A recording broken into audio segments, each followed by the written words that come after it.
جیسے ہی سعد رضی اللہ تعالیٰ نے دیکھا کہ اب کافروں کی فوج آگے بڑھ رہی ہے، جیسے ہی کافروں کی فوج آگے بڑھی، ہاتھی آگے بڑھے اور دوسری طرف مسلمانوں کی فوج آگے بڑھی، مسلمانوں کے پاس، اسلامی فوج کے پاس گھوڑے تھے، اور عرب کے گھوڑوں نے پہلی مرتبہ اتنی بڑے جسامت رکھنے والے دیو ہیکل ہاتھی دیکھے تھے، تو اسی لیے ڈر کر پیچھے ہٹنے لگے، بدکنے لگے، پیچھے بھاگنے لگے۔ مسلمان اچانک پریشان ہو گئے کہ اب ہم کیا کریں؟ گھوڑے آگے جانے کو تیار نہیں، ہاتھیوں کو دیکھ کر ڈرتے ہیں، اب ہم کیا کریں؟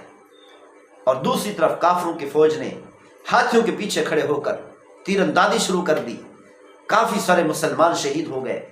حضرت سعد رضی اللہ تعالیٰ نے جب دیکھا کہ اسلامی لشکر پیچھے ہٹ رہا ہے اور کافروں کی فوج مسلسل آگے بڑھ رہی، حضرت سعد رضی اللہ تعالیٰ نے فوراً حکم جاری کر دیا کہ پورا اسلامی لشکر پیچھے ہٹ جائے۔ کافروں کے مقابلے میں صرف بنو تمیم کے لوگ جائیں، قبیلہ بنو تمیم کے لوگ جنگ کرنے کے لیے ان کافروں کا مقابلہ کریں، کافروں کا سامنا کریں۔ کیوں؟ بنو تمیم کے لوگ جنگ کے اندر معروف اور مشہور تھے، بڑی خطرناک جنگ کیا کرتے تھے، ان کے مقابلے میں جو بھی آتا پس جاتا، کٹ جاتا، ختم ہو جاتا۔ بڑے طاقتور تھے، بڑے بہادر تھے، جنگ کرنے کا عجیب و غریب ان کو طریقہ آتا تھا۔ حضرت سعد رضی اللہ تعالیٰ نے فرمایا صرف بنو تمیم کے لوگ آگے بڑھیں اور کافروں کی فوج کا مقابلہ کریں، ہاتھیوں کا مقابلہ کریں۔ بنو تمیم کے لوگ آگے بڑھے۔ یہی وجہ ہے کہ پیغمبر صلی اللہ علیہ وسلم نے فرمایا تھا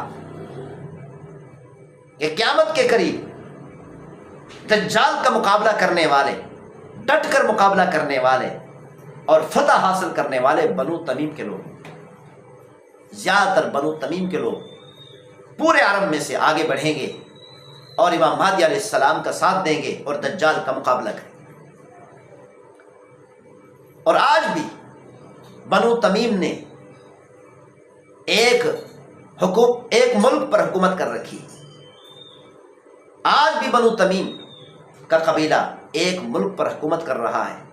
وہ کون سا ملک ہے؟ سوچیں اور ہمیں بتائیں، کمنٹ کر کے بتائیں کہ کون سے ملک پر بنو تمیم قبیلہ حکومت کر رہا ہے۔ جیسے ہی بنو تمیم قبیلہ کے لوگ تلواریں لے کر آگے بڑھے، سامنے بڑے بڑے ہاتھی تھے، بڑی جسامت رکھنے والے ہاتھی تھے، اور ہاتھوں کے اوپر سوار ان کی فوج تھی اور مسلسل تیر اندازی کر رہے تھے، تو بنو تمیم کے مسلمانوں نے ہاتھیوں پر تیر اندازی شروع کر دی، تیر برسانا شروع کر دی۔ ان تمام ہاتھیوں میں سب سے آگے ایلفا نامی ایک ہاتھی تھا، سفید ہاتھی تھا جو آگے آگے چل رہا تھا، اور باقی تمام ہاتھی اسی کے پیچھے پیچھے چل رہے تھے۔ بنو تمیم کے مسلمانوں نے اسی ایلفا نامی سفید ہاتھی پر حملہ کیا، تیر داغے کہ اس کو زخمی کر دیا۔ جیسے ہی اس سفید ہاتھی کو تیر لگے اور زخمی ہوا، بدکنے لگا اور پیچھے بھاگنے لگا۔ جیسے ہی وہ ہاتھی پیچھے بھاگا، باقی سارے ہاتھی پیچھے بھاگنے لگے۔ اب مسلمان آگے بڑھنے لگے، اسلامی لشکر آگے بڑھ رہا ہے، کافروں کا لشکر پیچھے ہٹ رہا ہے۔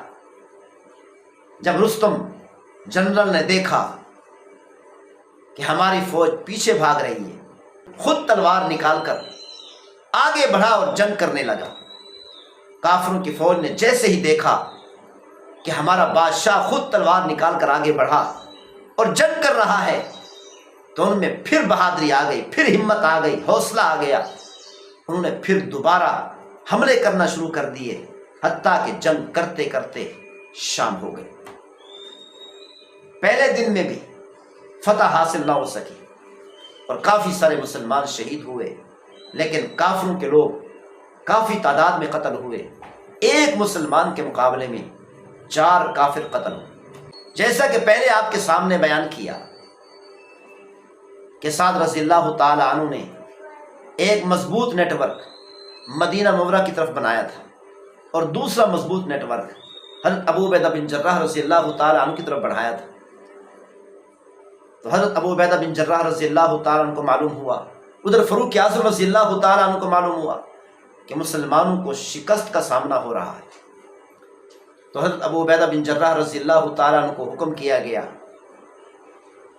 کہ آپ اپنا اسلامی لشکر سعد رضی اللہ تعالیٰ عنہ کے لشکر کی طرف روانہ کر دیں۔ تو حضرت قعقاع رضی اللہ تعالیٰ عنہ کے کمان میں ایک بڑا لشکر حضرت ابو عبیدہ بن جراح رضی اللہ تعالیٰ عنہ نے ایرانی فوج کا مقابلہ کرنے کے لیے روانہ کر دی۔ دوسرے دن میں اسلامی لشکر جنگ کرنے کے لیے تیار کھڑا ہے اور کافروں کی فوج بھی مقابلے میں کھڑی ہے۔ جنگ ہونے ہی والی تھی کہ حضرت قعقاع رضی اللہ تعالیٰ عنہ اپنے لشکر کو لے کر وہاں پر پہنچ گئے۔ جب مسلمانوں نے دیکھا ایک بڑا لشکر مسلمانوں کا ان کی مدد کے لیے پہنچ گیا، زوردار طریقے سے نعرے لگانے لگے۔ اللہ اکبر کے نعروں سے وہ پورا قادسیہ کا میدان گونج اٹھا۔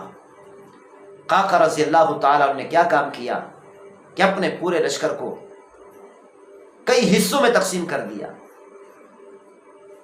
اور ہر حصے کو حکم کیا کہ ہر گھنٹے بعد فوج کا ایک حصہ نعروں کی گونج سے زوردار طریقے سے گرجدار آواز میں اللہ اکبر کے نعرے لگاتے ہوئے فوج میں شامل ہونا ہے۔ یہ حصے کوئی الگ فوج نہیں تھی، وہ جو قعقاع رضی اللہ تعالیٰ صحابی لے کر آئے تھے انہی کی فوج تھی کہ ہر گھنٹے 2 گھنٹے کے بعد اسلامی لشکر دیکھ رہا ہے، مسلمان دیکھ رہے کہ دھڑا دھڑ مسلمان ہماری مدد کے لیے پہنچ رہے۔ ہر 2 گھنٹے کے بعد نیا لشکر آ رہا ہے، ہر 2 گھنٹے کے بعد نیا لشکر آ رہا ہے۔ مسلمان خوش ہو گئے، ان کے حوصلے بلند ہو گئے، ان کے دل مضبوط ہو گئے، پاؤں مضبوط ہو گئے۔ تو پہلے بھی جنگ کے لیے تیار تھے، اب مزید ان کے دل مضبوط ہو گئے اور جنگ کے لیے تیار ہو۔ دوسرے دن کی جنگ کے آغاز میں حضرت قعقاع رضی اللہ تعالیٰ عنہ آگے بڑھے، درمیان میں کھڑے ہو گئے، اپنی تلوار لہرانے لگے اور فرمانے لگے آج کوئی ہے میرا مقابلہ کرنے والا؟ تو جنرل رستم نے ایک جنرل کو بھیجا جو سب سے زیادہ طاقتور تھا، بہادر تھا، کہ جاؤ ایک مسلمان للکار رہا ہے اس کو جواب دو۔ جب وہ وہاں پر پہنچا، حضرت قعقاع رضی اللہ تعالیٰ عنہ نے 2-4 واروں کے اندر اس جنرل کا کام تمام کر لیا۔ اور حضرت قعقاع رضی اللہ تعالیٰ عنہ نے فرمایا کہ تم ہمارا مقابلہ نہیں کر سکتے۔ مسلمانوں سے فرمایا کہ آج کے دن تمہیں اللہ تعالیٰ نے موقع عطا کیا ہے کہ دنیا کی سپر پاور طاقت کو پاش پاش کرنے کا۔ اللہ تعالیٰ تمہارے ہاتھوں سے دنیا کی سپر پاور طاقت کو ختم کرنا چاہتا ہے، کافروں کی سپر پاور طاقت کو ختم کرنا چاہتا ہے، کافروں کے سپر پاور ملک کو ختم کرنا چاہتا ہے، نیست و نابود کرنا چاہتا ہے اور کفر کو ختم کرنا چاہتا ہے، اسلام کے جھنڈے کو بلند کرنا چاہتا ہے، اور اللہ تعالیٰ نے اس کام کے لیے تمہیں چنا ہے۔ اللہ تعالیٰ تمہیں بلندی عطا کرنا چاہتا ہے۔ جیسے ہی حضرت قعقاع رضی اللہ تعالیٰ عنہ نے اسلامی لشکر کو گرجدار آواز میں بات کی تو مسلمانوں کے اندر شہادت کا جذبہ اور بڑھ گیا۔ ہر ایک کی زبان پر تھا کہ ہم شہید ہونے کے لیے تیار ہیں، یا تو شہید ہوں گے یا پھر فتح حاصل کریں گے، یا تو فتح ملے گی یا پھر شہادت کو گلے لگا لیں گے، پیچھے کبھی نہیں ہٹیں گے، شکست کھا کر پیچھے نہیں ہٹیں گے۔ جیسے ہی مقابلہ شروع ہوا، حضرت قعقاع رضی اللہ تعالی عنہ نے مسلمانوں کو حکم فرمایا کہ اپنے گھوڑوں کو ہاتھیوں کی طرح بنا دو۔ اپنے گھوڑوں کے اوپر اور اپنے اونٹوں کے اوپر بڑی بڑی لکڑیاں بنا کر، لکڑیاں لگا کر، ان لکڑیوں کے اوپر بڑے بڑے کپڑے ڈال کر ایک دوہیکل جسامت والا ہاتھی بنا دو۔ کئی اونٹوں کو اور کئی گھوڑوں کو دوہیکل جسامت رکھنے والا ہاتھی بنا کر کافی تعداد میں سامنے لے آئے۔ لیکن دوسرے دن میں، چونکہ پہلے دن میں کافروں کی فوج میں جو ہاتھی تھے وہ زخمی ہو چکے تھے، اسی لیے دوسرے دن میں اپنے ہاتھی نہ لائے۔ لیکن جب کافروں نے اچانک دیکھا کہ مسلمانوں کے پاس ہاتھیوں کی طرح کوئی جانور ہیں، وہ خوف زدہ ہو گئے اور اسی طرح ان کے گھوڑے بھی خوفزدہ ہو۔ جیسے ہی مسلمان آگے پیش قدمی کرنے لگے، کافروں کے پاس جو گھوڑے تھے مسلمانوں کے ان دیوہیکل جسامت رکھنے والے جانوروں کو دیکھ کر بدکنے لگے، بھاگنے لگے۔ مسلمانوں نے اس جنگ میں ایسی چال چلی کہ شروع سے ہی مسلمان فتح حاصل کرنے لگے، پیش قدمی کرنے لگے اور کافروں کی فوج پیچھے ہٹنے لگی۔ جب جنرل رستم نے دیکھا کہ ہماری فوج پیچھے ہٹ رہی ہے، ہمیں شکست ہو رہی ہے، تو پھر اس نے اپنی تلوار نکالی اور جنگ کرنے کے لیے میدان میں کود پڑا اور لشکر میں کود پڑا، جنگ کرنے لگا۔ تو جب کافروں کی فوج نے دیکھا کہ ہمارا بادشاہ خود جنگ کرنے کے لیے روانہ ہو گیا، جنگ کرنے کے لیے میدان میں کود پڑا ہے، تو ان میں اور زیادہ حوصلہ آیا۔ جو پیچھے بھاگ رہے تھے پھر دوبارہ انہوں نے حملے شروع کر دیے۔ اس طریقہ سے سارا دن جنگ جاری رہی اور کافی سارے مسلمان دوسرے دن میں بھی شہید ہوئے۔